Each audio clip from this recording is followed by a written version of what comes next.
오순절날 성령께서 기도하는 120명의 성도들에게 임하신 사건은 성경에서도 가장 큰 사건 중에 하나일 뿐만 아니라 교회 역사 속에서도 모든 사람들이 사모하는 크고 영광스러운 사건입니다. 이 사건을 통해서 두려움에 떨고 숨어있던 예수님의 제자들과 다른 성도들이 밖으로 나아가서 그리스도의 복음을 전하기 시작했고, 그리고 신약 교회가 성립되게 되었던 것이죠. 그래서 언제나 교회를 새롭게 하고 은혜를 사모하는 사람들은 이 오순절을 사모했던 것입니다. 그래서 어떤 사람들은 이 오순절을 재현하자 하는 소망을 가지고 다시 오라 오순절이여, 먼저 이런 의도의 일들을 많이 행했습니다. 그런데 오순절을 사모하면서 그런 놀라운 은혜의 역사를 소망하는 것이야 우리들과 다 같은 마음이지만, 그러나 오순절을 그대로 재현하고자 하는 것은 사실은 헛된 일입니다. 우리가 오순절을 재현하고자 하는 20세기에 수없이 많은 이 그룹들, 이제 그 중에서는 뭐 비냐드 운동이든지 아니면은 뭐 제3의 바람이든지 뭐 최근에 신사도라든지 이런 각양의 성령 운동들이 있는데, 이제 이런 그 성령 운동들이 오순절 또는 초대교회의 강력한 성령의 역사를 이제 지금 현재 재현하고자 하는 이런 일들을 벌였습니다. 그런데 이 사람들이 항상 집중했던 것은 무엇이냐면은 방언이었습니다. 방언을 하느냐 못하느냐로 오순절을 재현했느냐 재현하지 못했느냐를 판별하고자 한 거죠. 그래서 방언이 가장 핵심이 되었어요. 방언을 하느냐, 그리고 사람들에게 당신이 방언을 받았느냐, 그러면 성령 세례를 받았고 방언을 우리가 다 할 수 있느냐, 그러면은 오순절날 바로 그때의 모습이다.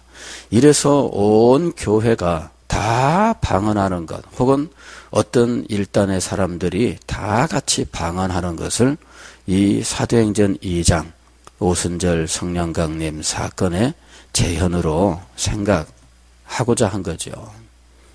그러나 오순절을 재현했다고 생각하는 이 모든 것들은 다 허망한 일들입니다. 왜냐하면은 오순절날 일어났던 현상은 소위 방언 하나만 있었던 것이 아니거든요. 오늘 2절 말씀 보면은 호련히 하늘로부터 급하고 강한 바람 같은 소리가 있어. 무슨 소리가 있었는데 그 소리를 분명하게 무슨 소리다라고 말할 수는 없었어요. 그러나 급하고 강한 바람 소리, 태풍이 불어올 때와 같은 그런 어떤 바람 소리 같은 것이 있었다. 같은 것이라고 한 것은 뭐냐면은 분명하게 말할 수 없기 때문에 뭐 같은 것 한 거예요. 그 다음에 마치 불의 혀처럼 갈라지는 것들, 그랬습니다. 마치란 말도 분명한 건 아닙니다. 그렇게밖에는 표현할 수 없는 어떤 모습이 있었는데 불의 혀같이 갈라지는 것이었습니다. 그러니까 불의 혀라고 하는 것은 이 장작불을 뗄 때 불길이 막 이렇게 뻘겋게 막 일어나잖아요. 너울너울 움직이면서. 그 너울너울 움직이면서 일어나는 이 불길 같은 불길을 말하는 거죠. 그런데 그 불길이 하늘에서부터 불이 거꾸로 타오르는 것처럼 이렇게 공중에서 불길이 일어나서 밑으로 쫙 뻗어내렸는데 각 사람의 머리 위에.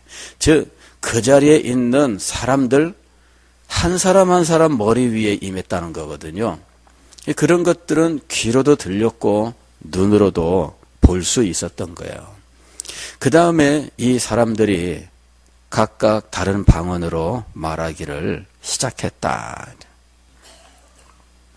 그러면 여기서 오순절날 있었던 각각 다른 방언의 성격은 무엇이냐 하는 거죠. 여기 성경 6절 말씀을 보면 이 소리가 남의 큰 무리가 모여 각각 자기의 방언으로 제자들이 말하는 것을 듣고 소동했다.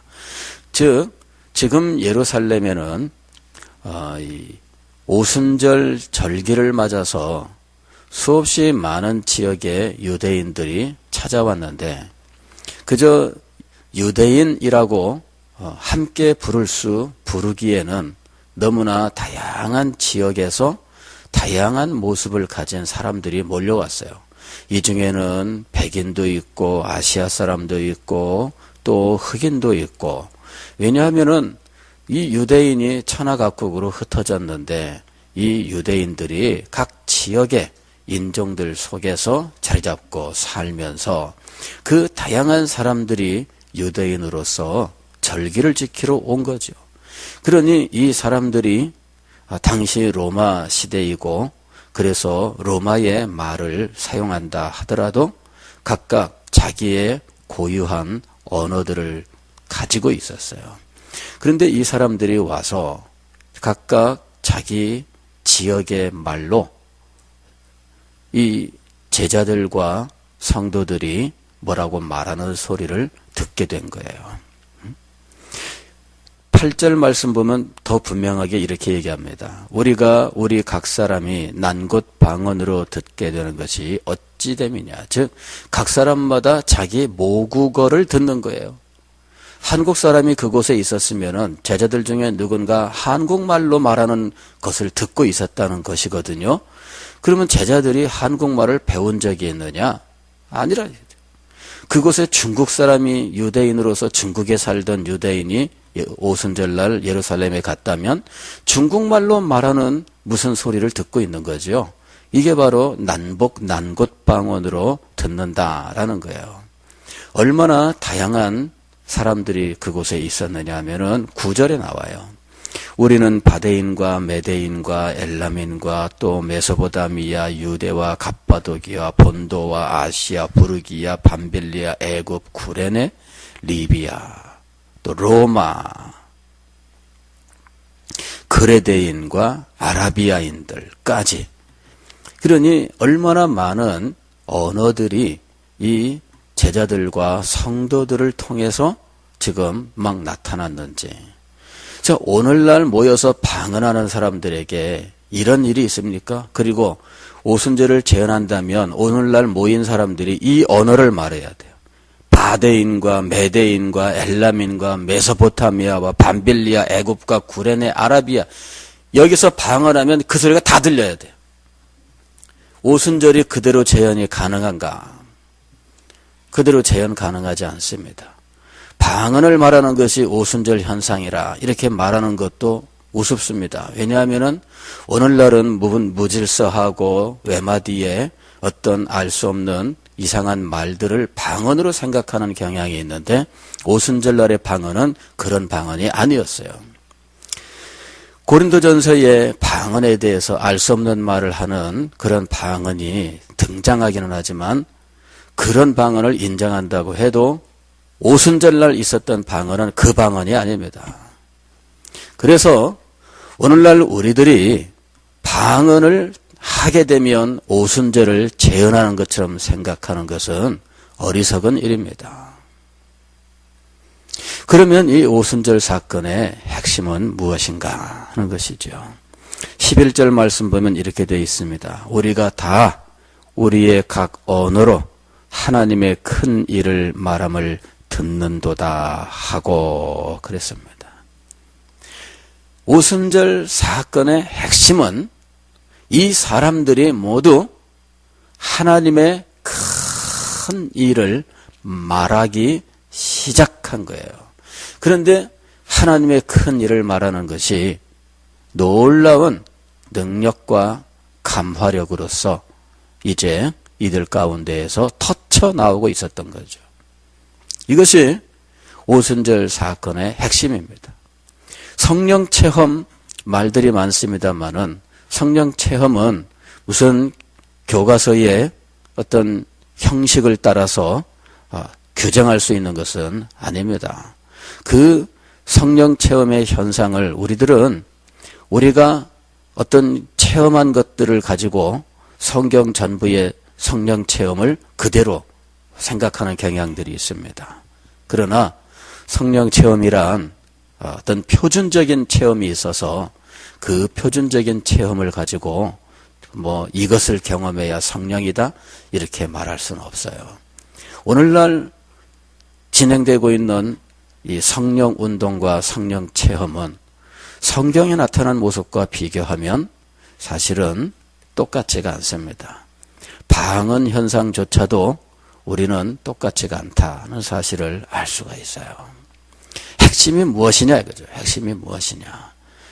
핵심은 교회 역사 전부를 통해서 생각해 볼 때 어떤 사람들이 방언의 체험을 했느냐 안 했느냐에 달려있는 것이 아니라 그 사람에게 하나님의 큰 일에 대한 강력한 깨달음과 그리고 하나님의 진리가 그의 영혼을 감동시켜서 그로 하여금 이 진리를 말하지 않을 수 없게 하느냐 하는 것이었어요.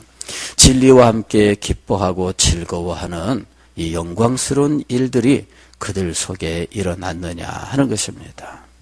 그러니까 그 핵심을 보아야 돼요. 나타나는 외적인 현상들은 더 동일하지 않습니다.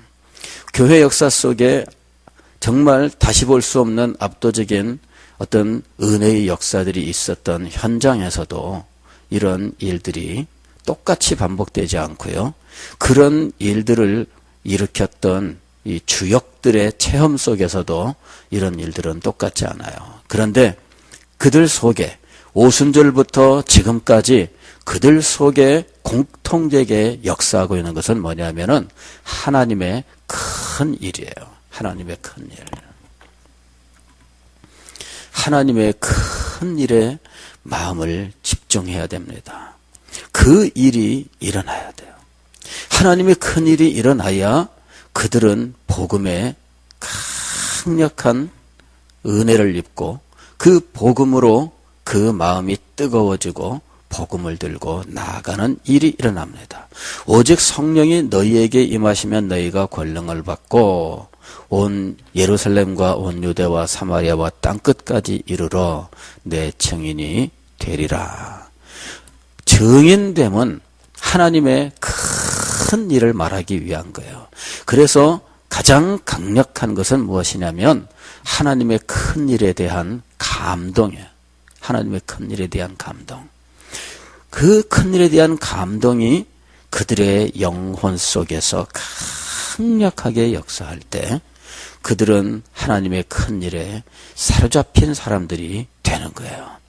이 하나님의 큰 일이 교회 안에서 찬란하게 드러나고 성도들의 영혼과 마음속에서 불타오르면서 이들은 복음의 증인이 되고 하나님의 큰 일을 나아가서 전파하면서 그 압도적인 감동과 감화력으로 영혼들을 구원하는 일을 하게 되는 겁니다. 즉 교회의 능력 그리고 성도들의 능력은 성령의 임하심과 역사인데 그것은 어떤 하나의 체험으로 말하기에는 너무나 크고 놀라운 거예요. 우리는 이 초점을 분명히 해야 됩니다. 그런 일들이 있을 수는 있으나 그것을 추구하는 것은 헛된 일입니다. 우리가 추구해야 될 것은 하나님의 큰 일이 우리 가운데 나타나느냐 하는 거예요. 우리 각 사람의 마음 속에 영혼 속에 하나님의 큰 일, 그 영광이 나타나느냐. 성령께서 오시면 내 영광을 너희에게 나타내리니 했습니다. 이 영광이 나타나면 작은 체험과 현상에 격한되어서는 안 됩니다. 하나님의 큰일과 영광이 우리의 마음속에 우리의 모임 중에 나타나며 그 강력한 가마력 그 임재의 은혜가 이 땅에 선포되어야 하는 것이죠. 오늘 우리들은 이 아침에 기도할 때에 하나님의 큰 일이 우리 속에서 다시금 불길처럼 일어나는 은혜를 주옵소서. 우리 교회가 하나님의 영광으로 충만케 하여 주옵소서. 간절히 간구하는 이 시간이 될 수 있기를 바랍니다. 기도하겠습니다.